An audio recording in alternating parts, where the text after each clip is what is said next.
Welcome to this week's edition of World Crisis Radio. This is Webster Tarpley speaking to you from Washington, D.C. It's Friday afternoon, the 17th of January, and we are now on the eve of the Geneva Conference concerning Syria, which is going to be held starting next Wednesday, not exactly in Geneva, as I understand it, but at the other end of Lac Léman, at the other end of Lake Geneva, and that would be in Montreux, which is a city, a small town, really, with a history of hosting these international conferences, the international agreement that governs the use of the Bosporus and the Dardanelles. That is the Montreux Convention, and that is still in force. So that's going to be the scene of it. Now, I am looking for the possibility that this will become the scene of the diplomatic revolution of 2014. There are signs everywhere that the commitment of the NATO imperialist aggressors, their ability to maintain support for the death squads, the terrorists, the rebels in Syria, for the Islamic Front, for the Free Syrian Army, they're all the same, and for the Nusra Brigade, for the Islamic Emirate of Iraq and Sham. This is becoming untenable. These groups are now so discredited, they're so barbaric, so genocidal, so bloodthirsty, cannibalistic, guilty of multiple war crimes, faking huge chemical attacks, trying to drag the entire world into war for the basis of their own really reprehensible ambitions, right? These parasites who live in hotels, right? The so-called Syrian National Council, paid for by Qatar, living in hotels. This is all becoming untenable, and especially the cracks, the openings, right, of the diplomatic situation are now suggesting that something big is in the works. Now, we reported earlier, month and a half ago, 2 months ago, remember when General Salim Idris, the head of this phantomatic military council of the Free Syrian Army, remember when Idris said he was considering a united front with Assad in order to fight Nusra and the other al-Qaeda rebels? That was already a sign, I think, of something important. And then, during December, and I think we reported this a little bit after the fact, but I think we had it on already last week, the statements that we had coming from two sources here in the U.S. that suggested that the commitment to our heroes of democracy in Syria was running thin. Right before Christmas, Ryan Crocker of the distinguished State Department oligarchical family, Ryan Crocker, who was ambassador to Iraq, to Afghanistan, to Pakistan, and so on down the line, a big poobah of U.S. Middle East diplomacy. He's now the head of the Bush School at Texas A&M.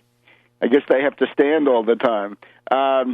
Assad, he says, is the least worst option. Now, this is ungrammatical, but that's the modern State Department. What are you going to do? The striped pants are still there, but the grammar has been lost. Anyway, if Assad is the least worst option, that's the way these characters think. The enemy of my enemy is my friend. And so maybe they're thinking of a shift. So that's Ryan Crocker, December 21st, New York Times op-ed, saying essentially, time for rapprochement with Assad.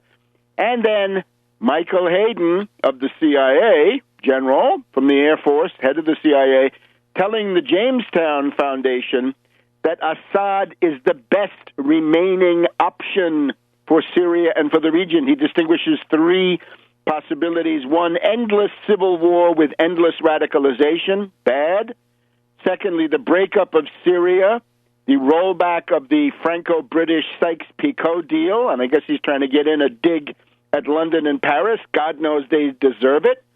And the third one, Assad wins. And he says, of these, Assad wins is the best opportunity.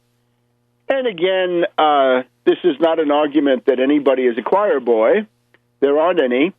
But the question is, how do you maintain, defend civilization in that part of the world? And, of course, with the death squads, you can forget it, whereas the Syrian government had offered a measure of stability and a certain amount of material progress, considerable amount over decades, and really the transition from Hafez Assad, that was, I think, a quite robust dictatorship, to the current Bashar Assad, that is a process of reform, and I think anybody who denies that is simply lying.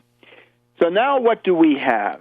On the eve of the Geneva conference, the signs are multiplying that feelers are out to change the essence of this conference. Let me just read you what we had in the Washington Post of yesterday. That would be Thursday, January 16th.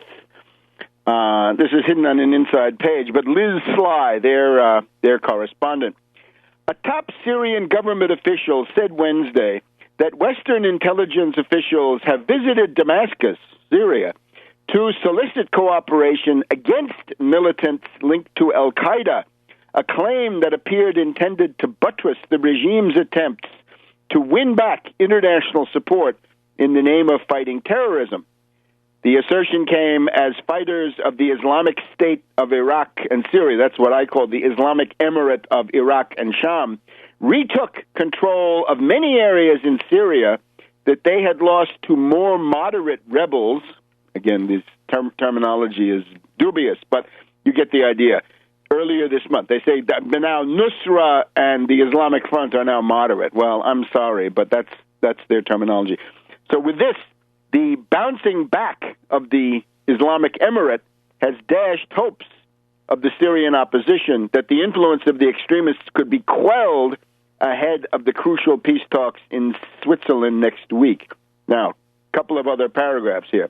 Syrian President Bashar al-Assad has clearly signaled that he regards the peace conference as the launch of an international counterterrorism effort rather than an attempt to negotiate peace terms with his opponents. And that's already a big change. The opponents have not said whether they're going to come or not. We'll get to that in a minute.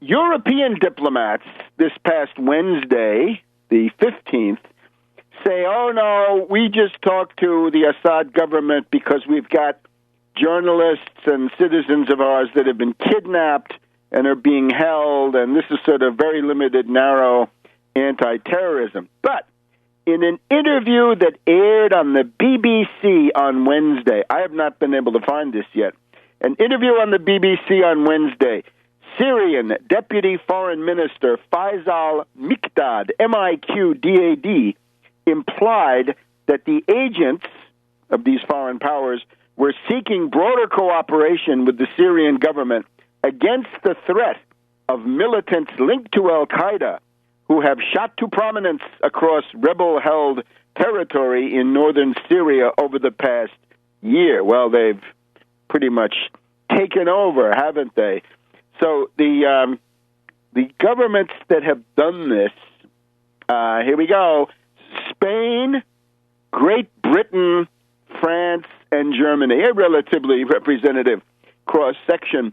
Those are the officials, according to the Wall Street Journal of Tuesday, whose intelligence officials have gone to Damascus to ask for help. So, in addition to relying on Assad to get rid of the chemical weapons, it's now rely on Assad to help fight the terrorists in Syria and perhaps beyond. Back in a minute on World Crisis Radio.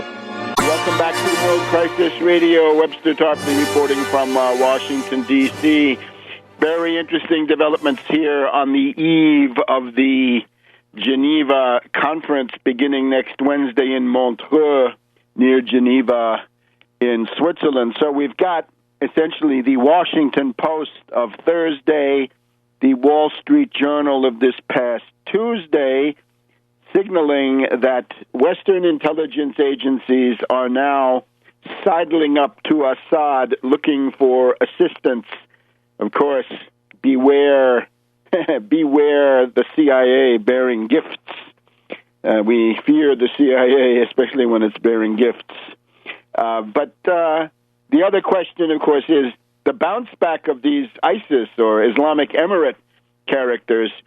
They have been driven out of some parts of northwest Syria, but they have at the same time asserted full control over the eastern provincial capital of Raqqa and have captured the border town of Tal Abyad.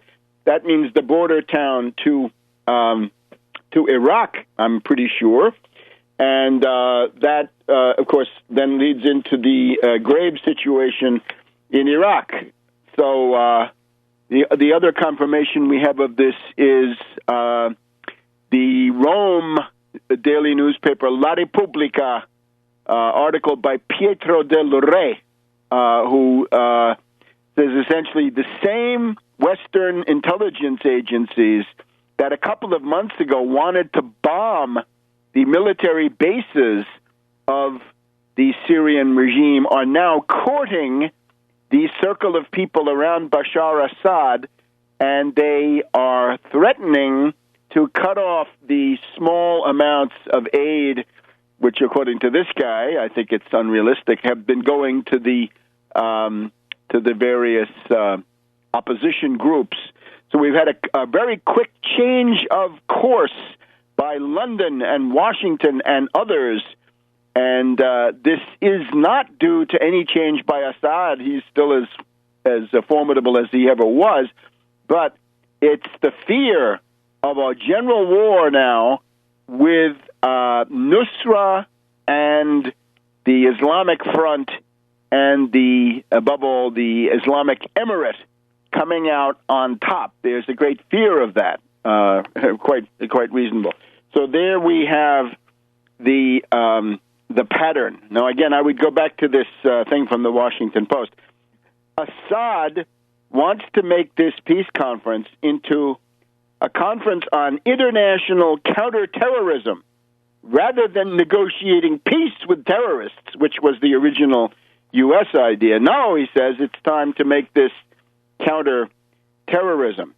Now, let's just look at this conference. The main thing about the conference is that the participation has to be broadened.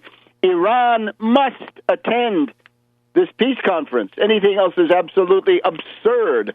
It's a nearby country, influential.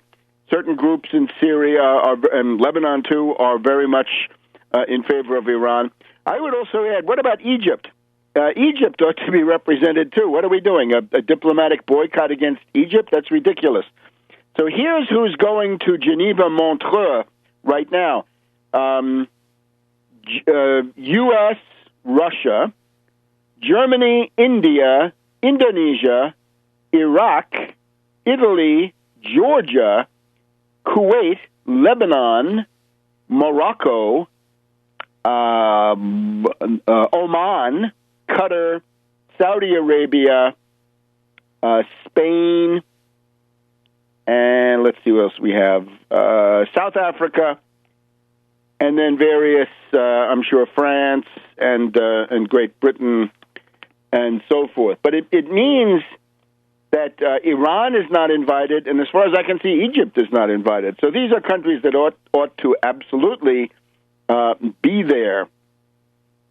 So on the eve of this, we got diplomatic maneuvering. Moallem, the Syrian foreign minister, interesting move. He offers a ceasefire and a prisoner exchange with the rebels, a ceasefire probably limited to the area of Aleppo, along with a prisoner exchange. Now, what are the death squads going to say to that? No to a ceasefire? And the death squads are meeting in Istanbul, and they can't even agree on what kind of a majority would be needed, an absolute majority, a two-thirds majority, a supermajority, 60%, 67%. What majority? Can't even agree on that, right? You're going to give a country to this squabbling gaggle of adventurers and parasites. But here's the story. The overall umbrella group is the Syrian National Coalition. That's the umbrella. That's what's the broadest of these groups. Within that, we have this older formation, the Syrian National Council, paid for by Qatar. And the Syrian National Council has already said that they will boycott. They will not go to Geneva. That's Qatar money talking, money from the gutter. So now that, of course, puts our dear friend Skull and Bones Kerry in a very difficult position because he's got to produce some Syrians, doesn't he? Lavrov has just been meeting with Moallem and Zafir of Iran, the foreign minister of Iran, and Moallem is going to go. And Moallem is making constructive proposals what should happen at this conference. But the U.S. clients are these terrorists, right? These crazies. And they say, hell no, we won't go. Big problem for Skull and Bones Kerry. Lavrov has invited the actual backers, in other words, the prime movers, people like Saudi Arabia, Qatar, and the leading NATO states, U.S., Britain, France. Lavrov says, you backers should reevaluate your position in the light of what your puppets are doing, basically. In other words, if they won't show up. Kerry is demagogically attempting to offer bait to the death squads. Kerry's latest statement is, there is no long-term role for Assad. Why is that? Because he's got so many enemies that will keep fighting him. Well, why don't you tell the enemies to cool it and go for a compromise? No.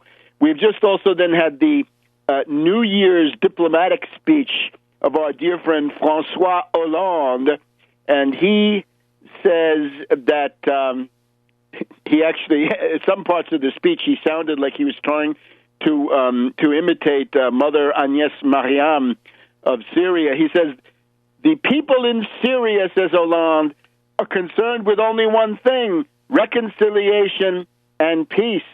And we will welcome all countries who want that to come to the Geneva conference. Hollande, why don't you come out and say that Iran is going to be welcome? Of course, Hollande's problems, right? Julie Gaillet, his trysts, where he would disguise himself with a motorcycle helmet and get on a moped and go out, putt-putt out of the Élysée Palace to his pied-à-terre. Perhaps those revelations by people who wanted to weaken him precisely for this purpose. Anyway, a couple of more things about this. We'll be back in a minute on World Crisis Radio. Welcome back to World Crisis Radio. So one of the reasons that the Western powers are perhaps breaking their boycott of Assad and seeing the positive sides of Assad is also what's going on in Iraq, right? The Fallujah, Ramadi, and this morning's headline that Maliki is urgently requesting weapons, not next spring, but now. And again, I would say Egypt needs to attend the Geneva conference along with other relevant powers in the region. Now, let's look at the handiwork of these death squads. We have the Yarmouk camp near Damascus, principally populated by Palestinians. It's the United Nations Relief and Works Agency, UNRWA, UNRWA.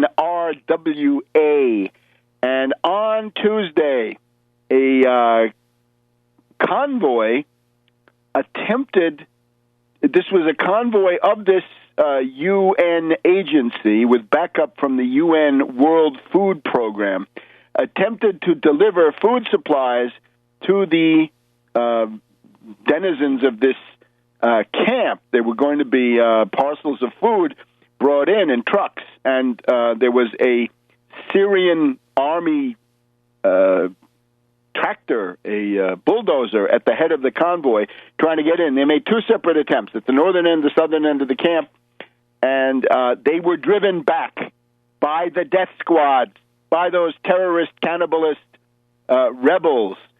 And the people who did this, we can name the groups, and I'll tell you in a minute how we can do it. These groups that have engaged in this stuff include the Nusra, as well as some other groups. And the reason we know this is there's a press conference on January 14th by the Palestinian Authority labor minister, Ahmad Majdalani, Majdalani. And Majdalani's line is, the deed of preventing relief convoys from reaching the Yarmouk camp in Damascus on the part, and this was done by these death squads, not by the Syrian army, not by Assad, none of that, not Mukhabarat, just death squads. This constitutes a war crime and use of Palestinians as hostages and human shields. Now, there's a headline for you. Syrian death squads backed by Saudi Arabia and Qatar use Palestinian refugees in Syria as hostages and human shields. And he names the following groups. The attempt to get into the camp was actually on Monday in his press conference a day or two later. This area, he says, is controlled by Jabhat al-Nusra, Sukur al-Golan, and Arar el-Sham. And he condemns this. He says the hijacking of Yarmouk camp in Damascus by armed groups that have practiced and still practice methodical terrorism constitutes a war crime against humanity. Okay? And he also implicates the Islamic State of Iraq and Syria, Jabhat al-Nusra, and others. They are controlled, he says, by Ayman al-Zawahiri. And the Islamic Front, he says, the Islamic Front is also controlled by the al-Qaeda boss, Ayman al-Zawahiri, that Egyptian renegade living now somewhere, well, nobody knows where. And this is backed up by another statement. This is the United Nations World Food Program. This is I think this is the FARS news agency of January 11th from Tehran. United Nations World Food Program says foreign-backed militants are preventing food from getting into the country. Let's see if we can get the quote. They are hindering the process of aid provision in the crisis-hit Arab country. And this is a pattern. It's not just the Yarmouk camp terrorist groups. Already in July, terrorist groups in Aleppo burned vehicles of the UN World Food Program that were trying to deliver food. Terrorist groups in Syria set fire to several vehicles carrying food and medicine in Aleppo back in July. Nice stuff, huh?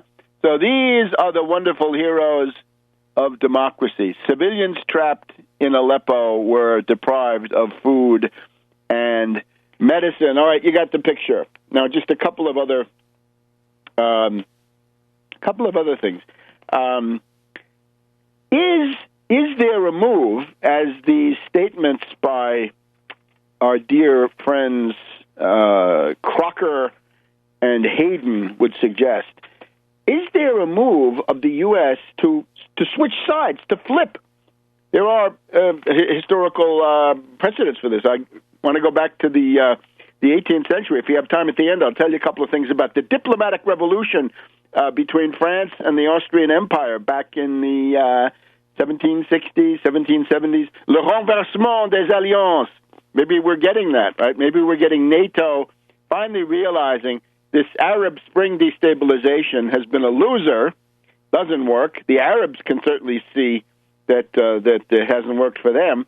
And at this point, it's time to go back to working with existing governments, because the Western countries, frankly, are just too weak to bring down Assad as long as he's backed by Russia and Iran, and if Turkey is neutralized, which it is, right? Poor Erdogan thought that this was going to be his path to become the caliph, and he is lucky if he can stay in office till the end of the year at this point. So when we see somebody like the Israeli Defense Minister, Yalon, making this statement that Kerry has a messianic obsession with the Israeli-Palestinian question, what is Yalon responding to? Is it just the narrow Israeli-Palestinian question, or which the Israelis can probably control, they have a record of controlling, or is it something broader, something that might not be so easy for them to control? We've had the death of Sharon, General Sharon of Israel.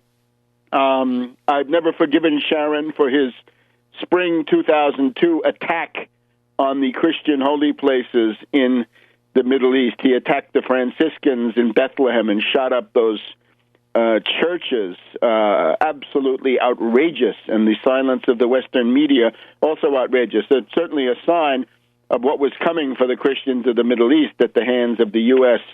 And its terrorist proxies in that area. But an Al Jazeera correspondent on National Public Radio this morning pointed to the fact, you look at these fawning statements, right, these bootlicking by Kerry and others in regard to Sharon. Right? Sharon was hated all around the Arab world, good reason for that, understandable, and there's no reflection of that in these fawning statements coming from Kerry and others. So what do you get from that? The Arabs count for nothing. If Mubarak is gone and Gaddafi is gone and Syria is under siege, essentially the domination of the Arab world by Saudi Arabia and Qatar has led to a situation where the Arabs count for virtually nothing, and their views don't even have to be reflected in these Sharon statements, right? Who could change it? Well, Nasser knows how to change it. Maybe General Sisi can contribute to it. We'll be back in just a minute on World Crisis Radio. Welcome back to World Crisis Radio. Webster Tarpley, Washington, D.C. The Geneva Conference on Syria. Will it mark a turn in this situation? The absurd and reckless and futile support for the death squads in Syria by the NATO states. Will that end? What we obviously need out of this is a following constellation. The powers that have an interest in fighting terrorism, the United States, Russia, Iraq, Iran, Syria, against the pro-terrorist powers, Al-Qaeda, Saudis, Qatar, United Arab Emirates, right, the terrorist backers. This is what we would need, right, a commitment to crush Al-Qaeda on the part of the people who are the professor really are committed to smashing up Al-Qaeda. And again, U.S., Russia, Iraq, Iran, Syria, the rest of NATO, certainly, right? The Assad family launched zero, virtually, terrorist attacks into Europe or the United States. There was that guy, Monzer el-Qassar, but he was a rogue. He was on his own, probably working for CIA or MI6, what have you.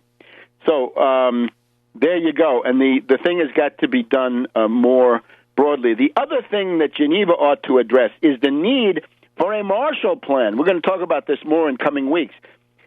Syria is destroyed by war. Iraq is destroyed by war. Lebanon still largely destroyed by war. Iran reeling under these sanctions.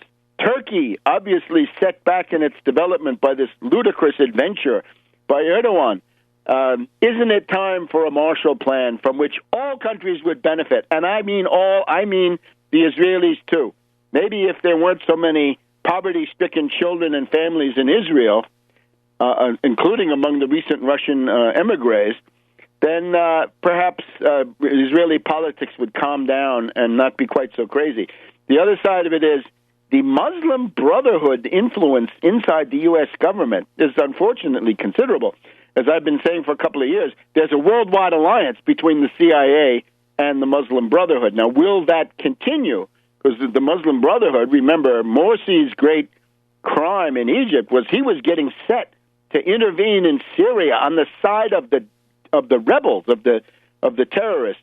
You look at somebody like Hillary Clinton, and then you look right behind her. There's Huma Abedin, her body woman, right? Her body servant, as it was called. You saw that in the campaign.